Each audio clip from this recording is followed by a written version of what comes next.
5-Star Weekly. It's do or die for the five stripes. Did Josef Martinez put the death knell on us? We get into all that and more coming up. Before we get into it, become part of the notification squad by hitting the bell next to the subscribe button on YouTube. Welcome to the show, 5-Star fam. I'm AJ, and Atlanta United unfortunately lost 2-1 against CF Montreal and Josef Martinez on Wednesday. We'll get into that very briefly, really. And then, of course, have a preview for the weekend's match. But before we do, let's give some major shout-outs to our loyal Patreon fam, Gavin, Jordan, Niall, Andrew, Chris, and Nick. You guys are freaking legends. Just can't do this without you guys. But, so let's get into the match review then, and I'll keep it very brief because, very bad scoreline in terms of the result that we needed. Performance lackluster. Let's just get through this as quickly as we can. But basically, Josef Martinez scored a brace on his return to the Benz. And yes, it doesn't eliminate Atlanta United from the playoffs, but it really becomes very, very difficult with 2 games left for the season. And Montreal, they jumped into a playoff position with that win on us. But Josef Martinez, he was left all alone in the box for the first goal for CF Montreal. And he basically, it was another game, the 5th game in a row that Atlanta United gave up the first goal, and we didn't win any of our previous 4. So unfortunately, it really looked like it wasn't going to change as well here. But for our goal, Amador, he was able to get his 3rd assist of the season for Daniel Rios, who in the box was able to head it back to where it came from onto the opposite post and make it 1-1. But Josef Martinez, he was able to kind of do what he does against us, which is vindication and retribution for letting him go. Too bad Carlos Bocanegra is no longer here.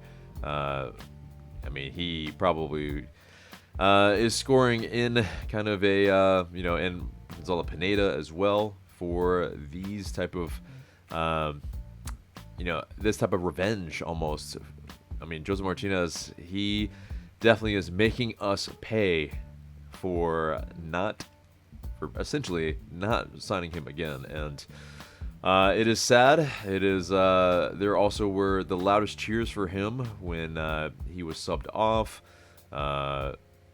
and also when he essentially for his goals, loudest cheers of the night as well.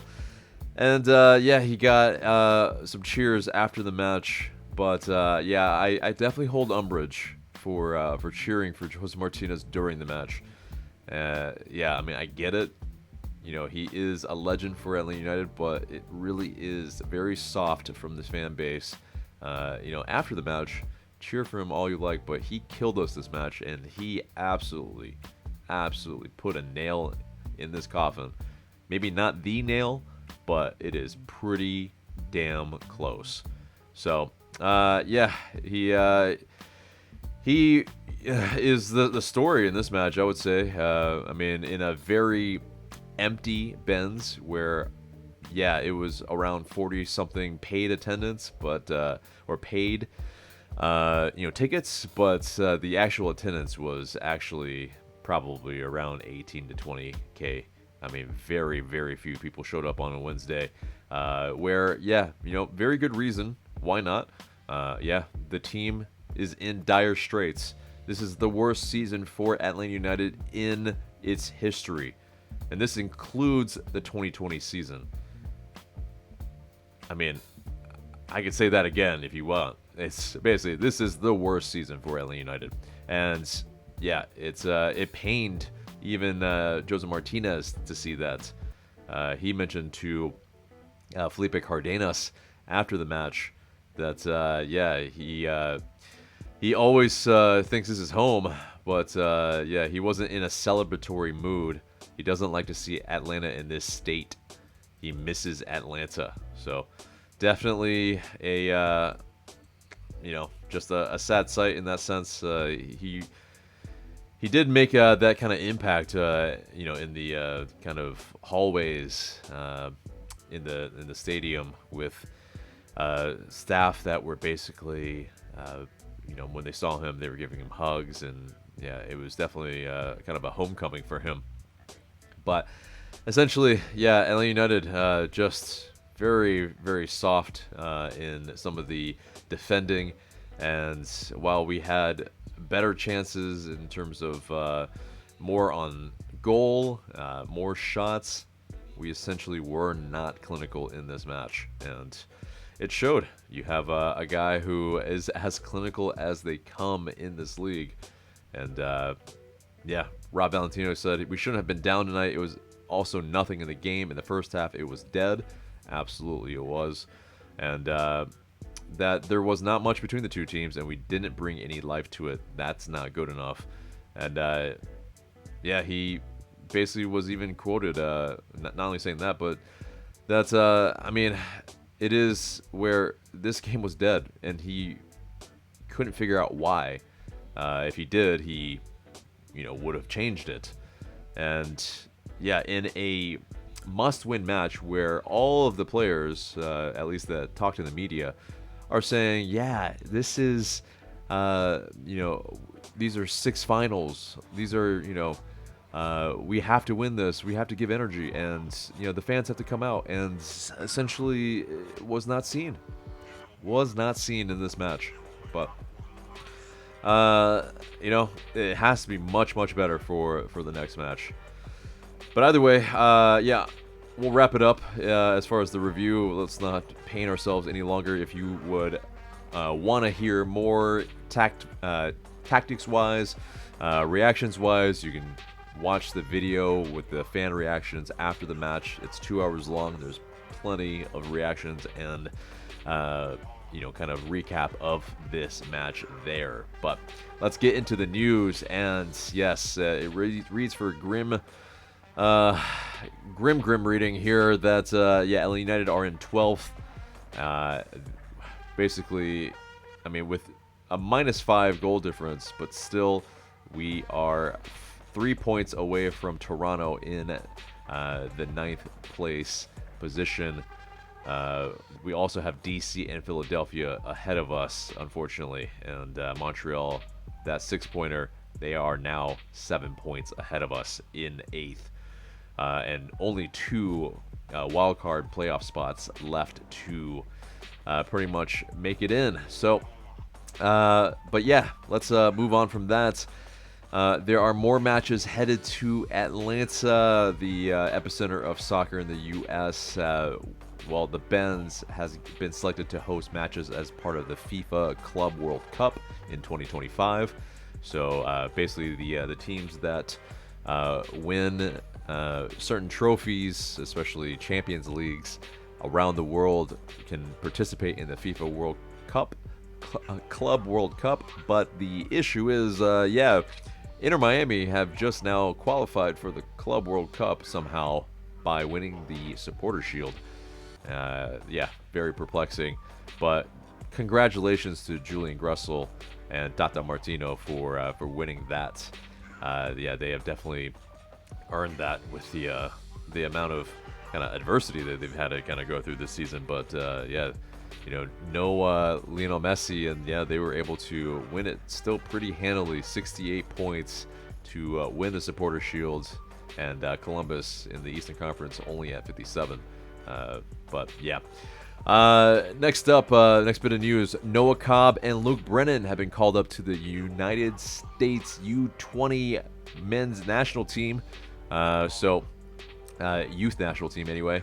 And yeah, Luke Brennan, congratulations to that homegrown. It's his first time with the U20s, so incredible stuff there. And Luis Abram was called up for Peru for the 2026 qualifiers for the CONMEBOL. So for the FIFA World Cup CONMEBOL. So yeah, and or in CONMEBOL. Ooh, it's a long day for me today, guys. But anyway, let's move on. Racing Club, who has Santiago Sosa on loan with them.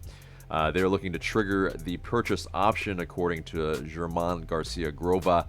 And Juan Pablo De Luca also mentioned that they will buy Sosa around mid-year. The Racing, they contacted Atlanta United to express his intention to negotiate. Their intention to negotiate, rather. And the buy option of 80% of the contract for $4 million US dollars. But there will be very likely that Sosa will move to Racing Club in Argentina. So as far as Sosa, I mean, it seems like his time is up with us anyway. We sent him on loan as well as Franco Ibarra, and it looks like we're gonna be able to cash in. So definitely unfortunate for Sosa and his time here, but to be able to get some money for him, I think will be very, very good. So next bit of news, some sad news that former Atlanta United 2 captain Madu Jadama, he unexpectedly passed away this week, and he will be greatly missed by all his family and friends. And he definitely touched a good number of lives in the LA United 2 camp, and definitely deepest condolences to his family and everyone who loved him and had met him. But moving on to LA United 2. So Philadelphia Union 2, they beat them 2-1 in the last game of the season at Subaru Park, and Jaden Hibbert set a new LA United 2 single season saves record, posting 5 saves in the contest. He notched 89 saves through 19 matches. Midfielder Javier Armas also became the first player in LA United 2 history to play every single minute of action in the season, appearing in all 28 games and 2,520 minutes. So congratulations to Armas there. So that does it for the news, and it gets us into the match preview. And LA United will face New York Red Bulls again on Saturday, 7:30. And so basically 12th in the East versus 6th in the East. And their last match they played against Toronto, they won 4-1. Their previous match against us, obviously, and if you remember, it was very recent, so I imagine. But it was a 2-2 draw at Red Bull Arena. And the last 6 against them reads like 1 win, 2 draws, and 3 wins for them. So we definitely just have not looked good against New York Red Bulls, unfortunately. But we did look pretty decent, at Red Bull Arena, and arguably should have walked away maybe with 3 points. But the last gasp from them was definitely very, very painful. But Brad Guzan did stand on his head in that match, and hopefully he can in this one as well. It will be interesting to see if Emil Forsberg will play in this match, their star player. But definitely, as far as kind of the team that they are, it's kind of apparent that they're a little bit more of an attacking side than previous. They're still a very hardworking side that presses high, but it's very less so that they're going to press high or sit in a low block as much as they have. They're a lot more forward thinking than they have been in the past. But definitely still a counter-attacking team, but they're not the best at finishing their chances. So definitely a team that we will have to kind of contend with as far as being anemic in front of goal. But yeah, there were 2 goals each in the past match. But at the Benz, will we play the same way? I'm not sure. I think we probably will try to play a little bit more with the ball at home this time. So we will see. But yeah, they try long balls just as much as we are recently, and excuse me. Yeah, they are also, yeah, just not as aggressive of a team as they were in the past. But yeah, we'll have to take note of the amount of shots that they take, and yeah, Bragg-Huzan will have to be alert because in the match facts here, according to who scored, there have been 2.5 goals scored in New York Red Bulls' last 4 matches, and the New York Red Bulls are undefeated in the 11 of their last 12 matches, so against LA United in all competitions. So yeah, we have it all to do. We have yet to beat them in quite some time. And of course, LA United have failed to win our last 5 matches. So according to the odds, it's interesting. I mean, yeah, according to who scored in Bet365, 44.4% LA United are tipped to win, 33.3% for a draw, and 27.8% for New York Red Bulls to win. So, yeah, very, very interesting. But, of course, Red Bulls have clinched the playoffs, so maybe they will take a little bit of it easy, but the playoff scenarios for LA United anyway. Yeah, this would eliminate LA United. A loss would definitely eliminate LA United. But basically, various playoff scenarios as well. If we draw versus New York Red Bulls and DC United win at New England, or we draw and Philly win at Crew, or we draw and Toronto win or draw against Inter Miami CF, or Toronto FC win and Inter Miami and CF Montreal win at Charlotte. Yeah, basically that would all eliminate Atlanta United from contention. So yeah, we have to win, and basically, it's going to be very, very tough because it's against a team that we historically have not done it.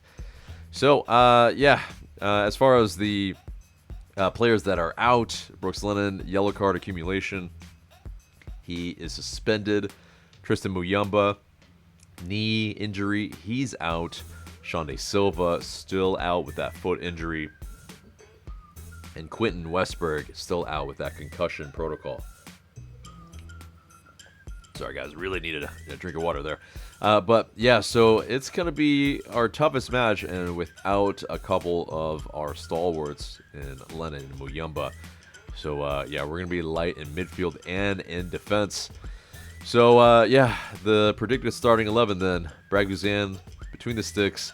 Yeah, you'll have Gregerson and Williams in the center back pair, I think, for sure. Maybe it might be a 3 center back look, but yeah, I think it might be that. I think we might see Cobb in that position as well with them, and Hernandez and Amador as the wingbacks. Sleesh and Fortune as the midfields, with Moranchuk as well kind of floating in there, I think, and then Saba and Tiare as the 2 up top. So a 3-5-2 as the formation. I think, yeah, will be kind of stout enough to defend against the number of looks that we'll no doubt get, even though, yes, we did kind of have this kind of look against the Red Bulls, but yeah, we against them the last match, but I think a little bit more, yeah, at home here, and having to play out a little bit more with as well short in some positions. I think this is how we need to line up, and probably how Rob Valentino will set up as well. But yeah, let's get to the score prediction then, and I think it will unfortunately be a 1-1 draw at the Benz. Yeah, unfortunately, it leaves us with all to do and probably out of a playoff position and out of contention. But what do you guys think? Let us know in the comments below. So, guys, yeah, the question of the day is, yeah, I mean, you know, how much do you believe in Atlanta United to do the business in the winter transfer window? Because, yes, we have so much to do and very little time to do it. And if, yeah, we lose or if we draw, we probably are going to be out of the playoff picture. So, yeah, we unfortunately have to think about this pretty soon already. But guys, let us know in the comments below. Looking forward to what you have to say. But guys, that's it for us today. Remember to like, share, comment, and subscribe. I've been AJ. Thank you so much for watching, and I will see you in the next video.